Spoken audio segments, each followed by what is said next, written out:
Investment in securities market are subject to market risks. Read all the related documents carefully before investing. रसरी आवत जात ते सिल पर परत निशान, रसरी आवत जात ते सिल पर परत निशान, करत करत अभ्यास के जड़मति होत सुजान।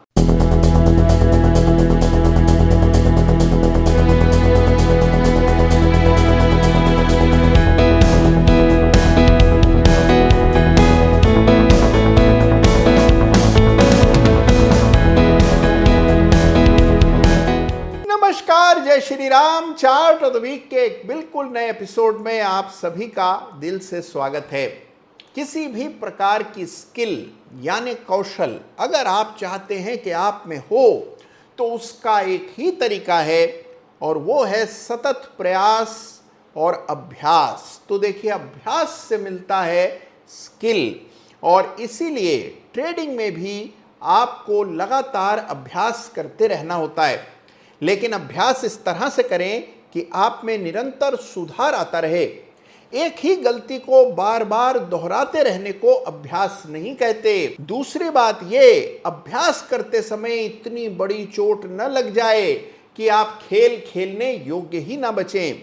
यानी जब आप उस पीरियड में हो जहां आप प्रैक्टिस कर रहे हैं, सीख रहे हैं, उस समय आप बहुत ही छोटे छोटे रिस्क लीजिए जिससे आप खेल में बने रहें, आपको खेल समझ आने लगे, आप इसमें निपुण हो जाएं और फिर आगे चलकर आप बड़ा पराक्रम भी दिखा सकते हैं। यह है ट्रेडिंग का गूढ़ रहस्य जो आपको समझना चाहिए।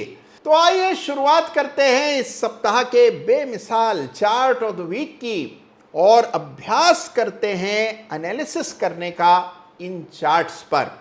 लेकिन उससे पहले हमेशा की तरह आपको याद दिला दूं कि चार्ट ऑफ द वीक में जिस किसी चार्ट का भी हम जिक्र करते हैं, जिस किसी चार्ट की भी बातचीत करते हैं, किसी में भी मेरी कोई खरीदारी या बिकवाली की राय नहीं होती है। केवल जिस चार्ट में कुछ सीखने योग्य होता है, कोई ऐसा पैटर्न बना होता है, कोई ऐसा ट्रेडिंग सेटअप होता है जो अगर आप जान जाएं तो इसी तरह के सेटअप्स और जगह खोजकर अच्छा ट्रेड करेंगे। इसी मकसद से चुन चुन कर हर सप्ताह चार्ट ऑफ द वीक में मैं चार्ट्स आपके सामने लेकर के आता हूं। तो आइए शुरुआत करते हैं इस सप्ताह के चार्ट्स ऑफ द वीक की। सबसे पहले बात करेंगे एक बेमिसाल पैटर्न की, और यह बेमिसाल पैटर्न एक चार्ट पर मुझे दिखाई पड़ा। तो आइए सबसे पहले पैटर्न ऑफ द वीक देखते हैं। जी हाँ, यह चार्ट है न्यू इंडिया एश्योरेंस यानी कि NIACL का, और आप इसके चार्ट पर देखेंगे, वीकली चार्ट खोलेंगे तो आपको भी ये पैटर्न नजर आएगा। ये पैटर्न कहलाता है कप विद हैंडल। बड़ा ही रोचक पैटर्न होता है। इसके लिए हल्की फुल्की बढ़त की आवश्यकता होती है, फिर ऐसा गोलाकार बनता है, कुछ दिनों में हैंडल तैयार होता है और फिर आता है ब्रेकआउट। कप विद हैंडल एक कंटिन्यूएशन पैटर्न है, यानी कि जो ट्रेंड पहले रहा इस पैटर्न के बनने से पहले, वैसा ही ट्रेंड आपको बनने के बाद अमूमन देखने को मिलता है।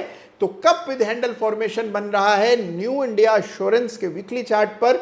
जरूर से इस पैटर्न को स्वयं से पहचानने का प्रयास कीजिएगा। कहीं और कप विद हैंडल से आपका साक्षात्कार हाल में हुआ हो तो मुझे जरूर बताइएगा।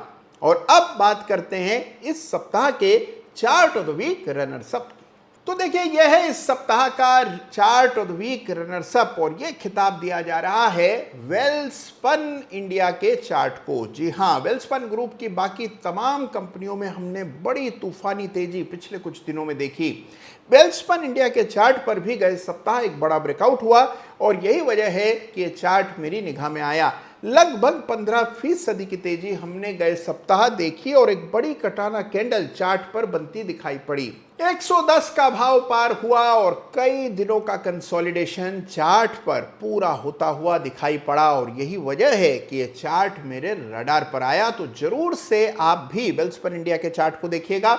होमवर्क यहां आपका यह है कि आपको यह बताना है कि इस चार्ट पर अगली रेजिस्टेंस यानी कि अगला पड़ाव कौन सा हो सकता है, तो वो मार्क कीजिएगा। पुरानी रेजिस्टेंस को चार्ट पर अंकित कीजिए। ये होमवर्क जरूर से कीजिए। और अब आते हैं इस सप्ताह के चार्ट ऑफ द वीक की बात करते हैं। तो देखिए, इस सप्ताह के चार्ट ऑफ द वीक बाजार के नए सदस्य हैं। जी हां, दो चार्ट्स ऐसे जहां पर लिस्टिंग 2021 में हुई। 2021 में बाजार ने हाई लगाया और वहां से बाजार में आया बड़ा करेक्शन, और इसकी चपेट में आए कई सारे वो शेयर्स जिनकी बड़ी धूमधाम से लिस्टिंग 2021 में हुई, लेकिन उस तरह का मोमेंटम चार्ट्स पर देखने को नहीं मिला, और फिर आई बड़ी गिरावट जिसने लोगों के होश फाख्ता कर दिए। इन चार्ट्स पर अब कुछ स्थिरता लौटते हुए नजर आ रही है। हालांकि देखिए, चार्ट्स पर आंकड़े सीमित हैं, क्योंकि 2021 से अभी केवल 2 बरस भी पूरे नहीं हुए, लेकिन इन चार्ट्स पर हम देख रहे हैं कि कुछ मोमेंटम, कुछ उफान, कुछ रफ्तार अब देखने लगी है। तो ऐसे दो चार्ट्स की चर्चा आज करेंगे, और आज इन दो चार्ट्स को चुनने का जो मकसद है, जो लक्ष्य है, वो ये कि अगर आपके चार्ट पर डेटा सीमित हो तो कैसे चार्ट को पढ़ा जाता है, कैसे उसके स्ट्रक्चर को पहचाना जाता है, ये आज चार्ट ऑफ द वीक से आप सीखेंगे। तो आइए, इस सप्ताह के चार्ट ऑफ द वीक कौन से हैं आपको बताऊं। सबसे पहले जोमेटो, जिसको हाल में चार्ट ऑफ द वीक में हम पहले भी जिसकी चर्चा कर चुके हैं, और साथ ही पॉलिसी बाजार, जिसके चार्ट पर एक राउंडिंग बॉटम निर्माणाधीन है। इन दोनों ही चार्ट्स को इस सप्ताह चार्ट ऑफ द वीक का खिताब मिल रहा है। तो आइए दोनों ही चार्ट्स को समझते हैं। तो लीजिए, पेश है आपके सामने इस सप्ताह के अनूठे चार्ट ऑफ द वीक, यानी कि नए युग के नए चार्ट्स, जिनको चार्ट ऑफ द वीक का खिताब दिया जा रहा है। और सबसे पहले आइए बात करते हैं जोमेटो की। जोमेटो ने देखिए लिस्टिंग के बाद लोगों को बड़ा सताया, प्राइस में बड़ी गिरावट आई। 250 रुपए के हाइस लगा लेने के बाद 40 तक फिसला जोमेटो, और वहां पर बना बड़ा सपोर्ट, और अब प्राइस पर आता हुआ दिखा ब्रेकआउट। पहली दफे जब ब्रेकआउट हुआ तो चार्ट ऑफ द वीक में इस चार्ट का जिक्र पहले भी हो चुका है, और उसके बाद ब्रेकआउट आ जाने के बाद वापस से तेजी बनते हुए दिख रही है। तो जोमेटो को इस सप्ताह चार्ट ऑफ द वीक का खिताब दिया जा रहा है, और उसकी वजह यह है कि यहां पर एक बड़ा ब्रेकआउट इसके सीमित चार्ट पर दिख रहा है। देखिए, एक चीज नए चार्ट्स को स्टडी करते समय आपको याद रखनी है कि इन चार्ट्स में हमेशा डेटा बहुत सीमित होता है। यह कंपनी 2021 में लिस्ट हुई, इसलिए जोमेटो में मुश्किल से कुछ 1.5-2 साल का डेटा उपलब्ध है, और कम डेटा होने के बावजूद आप चार्ट की संरचना कैसे पकड़ते हैं, पढ़ते हैं, ये समझने के लिए आज इन दोनों चार्ट्स को चार्ट ऑफ द वीक का खिताब दिया जा रहा है। तो आपके सामने है जोमेटो, जहां आप देख रहे हैं कि एक बड़ा बेस बना। बेस बनने की शुरुआत हुई फरवरी 2022 में, और अब जाकर के यानी जुलाई 23 में हमने देखा है कि ये बेस पूरी तरह से बनता हुआ नजर आया, और फिर उसका ब्रेकआउट गए सप्ताह आया जब 90 के स्तरों को भी शेयर ने पार कर लिया।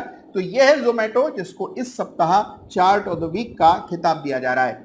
अब जाहिर सी बात है कि कई सारी रेजिस्टेंस मुंह बाए खड़ी हैं। आइए रेजिस्टेंस को भी चार्ट पर अंकित कर दें।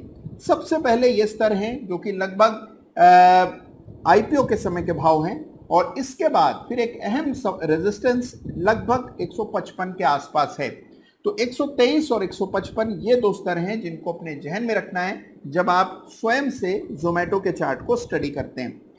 अब जोमेटो के बाद नए समय का एक और नया चार्ट, और ये है पॉलिसी बाजार। जी हाँ, पॉलिसी बाजार के चार्ट को इस सप्ताह जोमेटो के साथ चार्ट ऑफ द वीक का खिताब दिया जा रहा है। ये भी नए समय का चार्ट है, और इसकी लिस्टिंग भी 2021 में हुई। लिस्टिंग के बाद इसमें भी भारी गिरावट आई, और गिरावट आ जाने के बाद एक बेस बनता हुआ यहां पर भी नजर आ रहा है। आइए बेस को चार्ट पर अंकित कर दें। ये आपके सामने रेजिस्टेंस की रेखा है, और हमने देखा कि गए शुक्रवार बिल्कुल रेजिस्टेंस के दाम पर ही बंदी आते हुए दिखी है। ये स्तर पार हुए तो इसमें भी एक बड़ा ब्रेकआउट होगा, और यहां पर भी लगभग 1.25 साल का एक बड़ा बेस तैयार हो चुका है। तो पीबी फिनटेक यानी पॉलिसी बाजार को भी जोमेटो के साथ इस सप्ताह चार्ट ऑफ द वीक का खिताब मिल रहा है। तो यह है नए जमाने के दो चार्ट्स जहां डेटा सीमित है, लेकिन उसके बावजूद भी आप एनालिसिस कैसे करते हैं ये आज मैंने आपको बताया। बेस इंपॉर्टेंट है, स्ट्रक्चर इंपॉर्टेंट है। छोटा डेटा हो, कम डेटा हो, तो भी आप चार्ट की बनावट, संरचना पकड़ सकते हैं। और यही आपको इन दोनों चार्ट्स पर होता हुआ दिख रहा है। तो देखा आपने कि वाकई में कमाल है, कम डेटा के चार्ट्स पर भी आप पैटर्न्स पहचान सकते हैं, लेवल्स मार्क कर सकते हैं और रेजिस्टेंसेस भी खोज सकते हैं। कई बार शेयर्स लिस्टिंग के बाद बहुत समय तक दबे रहते हैं और उसकी वजह यह है कि लिस्टिंग के समय बहुत से ऐसे एंकर इन्वेस्टर्स होते हैं जिनको 1 साल की मियाद तक बेचने पर मनाही होती है और जब वो बेच चुके होते हैं उसके बाद शेयर आज़ाद होकर के नई उड़ान भरने के लिए तैयार होता है। तो इन दोनों चार्ट्स को स्वयं से स्टडी कीजिएगा, लेवल्स देखिएगा। ऐसे ही चार्ट्स जहां पर कि डेटा सीमित है उनको पढ़ने का प्रयास कीजिए और कई बार आप देखेंगे कि उनमें आए ब्रेकआउट्स बहुत लंबी दूरी तय करते हैं। तो यह है इस सप्ताह के charts of the week. Zomato and PB Fintech यानी पॉलिसी बाजार, दोनों चार्ट्स को स्टडी कीजिएगा। साथ ही वेल्सपन इंडिया के चार्ट को देखिएगा और एनआईए यानी न्यू इंडिया एश्योरेंस, इस चार्ट को भी जरूर से स्टडी कीजिएगा। और हाँ, इसी तरह के अनेकों चार्ट्स जो आपकी निगाह में आए उनको भी स्टडी कीजिएगा। चार्ट्स देखते रहिए, अभ्यास करते रहिए और आप देखेंगे सफलता आपके कदम चूमेगी, ये बात तय है। ख्याल रखिएगा अपना। जय हिंद, जय भारत।